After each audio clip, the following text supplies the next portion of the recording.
The candidates for Miami-Dade mayor raised money and racked up endorsements this week. Also hit the airwaves with paid advertising in what is becoming a very contentious race. Two sitting county commissioners give voters very different choices. Daniela Levine-Cava was with us last week. Today, Steve Bovo is here. He is a former state rep and has been a county commissioner for the last 9 years, representing Hialeah and Northwest Miami-Dade. Good morning, Commish.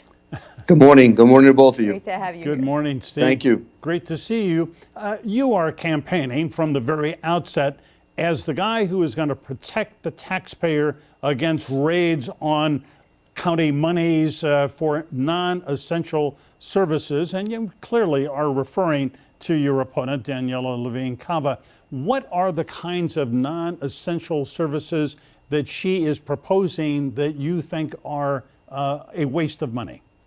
Well, my campaign, Michael, from day one wanted to prioritize what county government was created to do. And in my opinion, county government was to provide essential services like police and fire, water and sewer. When you have issues in the county, these are the calls that you're making. And I want to remind folks that a lot of areas in our county, unincorporated areas in our county, basically began incorporation movements, Doral, Palmetto Bay, Miami Lakes, basically because they wanted to improve those kind of core services. What I see that's happened in a county government is that we stretched ourselves. We stretch ourselves to play in areas where I think the state, federal government probably play a better role. We pay for immigration services in our community, and it's not that it's not an important situation, but perhaps others could be addressing that, and not the county dollar, of which, again, I emphasize, we built county government to provide services that many residents in our community depend on. We talked last time you were here about a month ago when you were before the primary night, which you won by less than 0.5%. We'll talk a little bit about that. But when you were here, you said you thought local government, county government, was moving to the left in the way tax money is used. Mm-hmm. With your answer previously, is that what you meant? What did you mean by that? Yeah, look, I think those that follow county government, and I think you could look at this across the board on cities and county governments and their jurisdictions and what they do and provide. At the Board of County Commission, we've had conversations, real conversations that lead to defund the police. We've had conversations about closing our prisons, doing away with prisons. We've had conversations in our Board of County Commission about sanctuary cities. These are all conversations that, in my opinion, really have no place in the local government sector, where we, again, are entrusted to provide service. Yet more and more, we put pressure to stretch that county dollar, in some cases to look at areas where, quite honestly, I think many homeowners, and it doesn't matter whether you're independent, liberal, or conservative, if you're a homeowner, you need to be paying attention. You want to know where your tax dollars are going. Yeah, well, Commissioner, just for the record, let me say that last week when Daniela Levine-Cava was on, she did not advocate defunding police or not building prisons. So I don't know who your conversation is you're referring to, but she is not taking that position. Well, Michael, we've participated in a lot of forums, and obviously during the course of that campaign, what was being said early on then started changing, because it's not popular to talk in our community about defunding police. Yeah. It's not popular in our community to talk about doing away with prisons. And obviously no one's going to own that issue now. Yeah, I understand.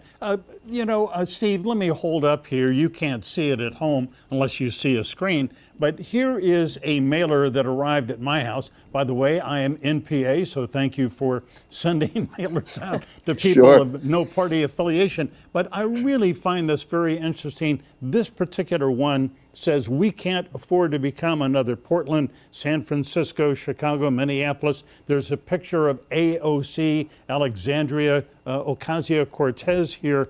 Now, there really is a message here, it seems, about Black Lives Matter, about protesters. What is it you are saying? What can't we afford? Well, it's very simple. Anybody that's watching, our television sets and seeing what's going on across the landscape of the United States and all major cities that are run by liberal thought process, which, by the way, did not happen overnight. The things that are going on in San Francisco and Portland, in Chicago and New York, these are policies that I think have been embedded now for the last couple of years, and now they've come to roost. And look, I would surmise that most of us that are watching are aghast to see what is going on. The lawlessness, the paralyzation of many police forces not to intervene or just to kind of hold back the dam, so to speak. To me, I don't want that in Miami-Dade County. And I would tell you, I think most residents in Miami-Dade County do not want to see that. I couldn't agree more, but I need to follow up and say July 31st, after the George Floyd murder, and I think that's what we could call it, there were thousands of people who went on the streets of Miami, and some of them went to Bayside. They did loot some of the stores at Bayside, but the police, Miami-Dade Police, I thought showed great restraint, and that little outburst was the one example here, but it's not as if these kinds of protests haven't happened in our community. Well, Michael, I think you're minimizing that a little bit. There was also multiple police cars that were set ablaze.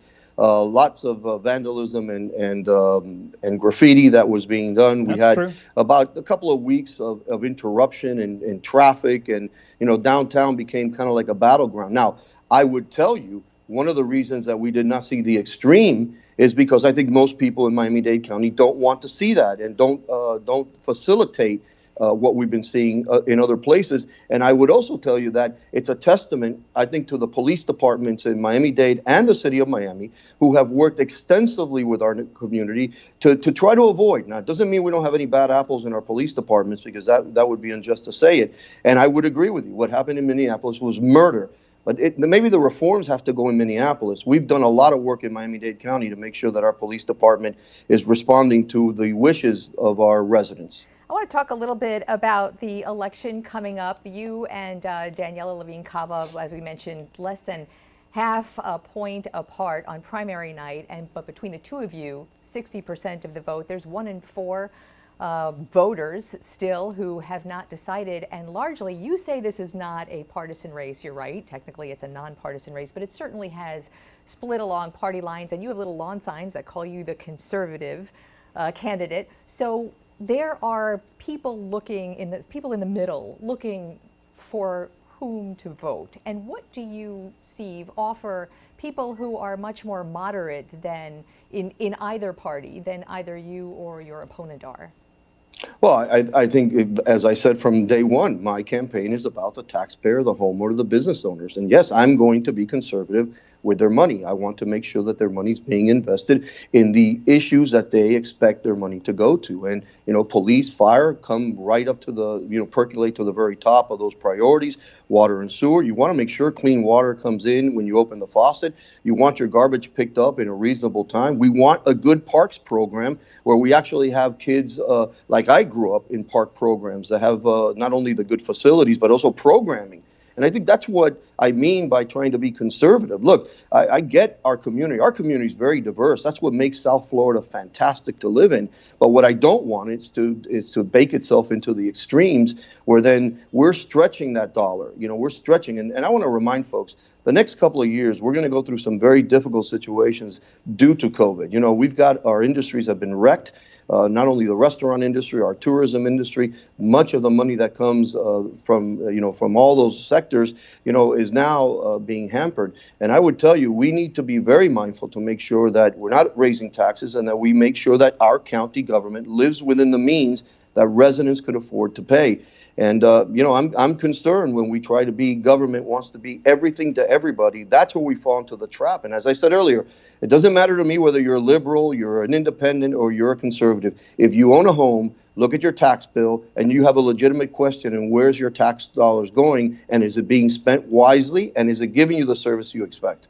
Steve Bovo, candidate for county mayor. Always appreciate your time, and so good to see you, and thanks again. Thank you, guys. Be safe.